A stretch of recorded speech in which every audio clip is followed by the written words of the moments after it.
அனைவருக்கும் வணக்கம். சென்னை மட்டும் இல்லாமல் தமிழ்நாட்டில் இருக்கக்கூடிய பெரிய நகரங்கள் எல்லாத்துலேயும் வந்து பார்த்திங்கன்னா இப்போது நிறைய டிராஃபிக் ஜாஸ்தியாக இருக்குது. எல்லா இடத்தையும் பார்த்திங்கன்னா காலையில் அந்த பீக் ஹவர்ஸில் வந்து பார்த்திங்கன்னா டிராஃபிக் ஜாஸ்தியாக இருக்குது. அதே நேரங்களில் நம்ம பார்க்கக்கூடிய மனிதர்களில் வந்து நிறைய பேர்கள் வந்து பார்த்திங்கன்னா நார்த் இண்டியன்ஸ், பீகார், உத்தரப்பிரதேஷ், ராஜஸ்தான், குஜராத்து, அப்புறம் வந்து பார்த்திங்கன்னா ஜார்க்கண்டு, மத்திய பிரதேஷ், இந்த மாதிரி நார்த் இந்தியாவில், அப்புறம் வந்து பார்த்திங்கன்னா மேற்கு வங்காளம், வெஸ்ட் பெங்கால், இங்கேருந்து வந்த தொழிலாளர்கள் தான் வந்து பார்த்திங்கன்னா இன்றைக்கி சென்னையில் நிறைய பேர்கள் கண்ணில் படுறவங்களில் பாதிக்கு மேலே வந்து பார்த்திங்கன்னா நார்த் இண்டியன்ஸ், இந்த கூலி வேலைகளுக்காக வர்றவங்க வந்து பார்த்திங்கன்னா நிறைய பேர்கள். இதனாலே வந்து பார்த்திங்கன்னா சென்னை முதலான இடங்கள்லாம் வந்து டிராஃபிக்கு ரொம்ப ஜாஸ்தியாக இருக்குது. அது மட்டும் இல்லாமல் கண்ணில் படுறவங்க நிறைய பேர் வந்து பார்த்திங்கன்னா நார்த் இண்டியன்ஸ். இப்போது காட்டுப்பள்ளி துறைமுகத்தில் வந்து பார்த்திங்கன்னா இந்த கூலி வேலைகளுக்கு வந்தவங்களுக்கும் போலீஸுக்கும் தகராறு, கல்வீச்சு.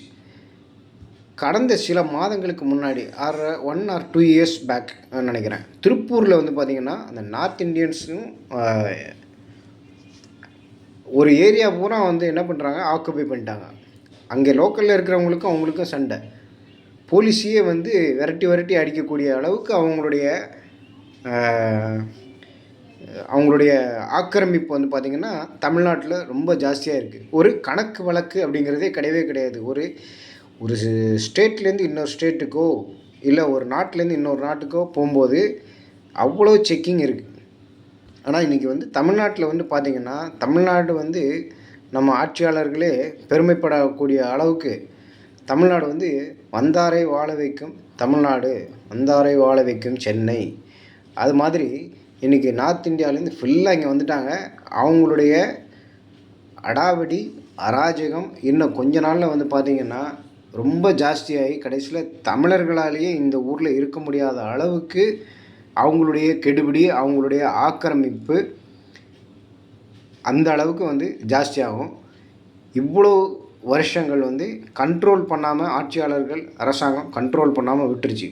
இனிமேல் இதை வந்து ரொம்ப ரொம்ப ரொம்ப ரொம்ப சீரியஸாக எடுத்துக்கிட்டு கண்ட்ரோல் பண்ணாதான் தமிழர்கள் தமிழ்நாட்டில் நிம்மதியாக வாழ முடியும். இல்லைன்னா கண்டிப்பாக தமிழர்கள் வாழவே முடியாது. அந்த அளவுக்கு அவங்களுடைய அராஜகம், அடாவடி, ஆக்கிரமிப்பு, அட்டூழியம் ரொம்ப ஜாஸ்தியாயிருங்கிறது மட்டும் உண்மை.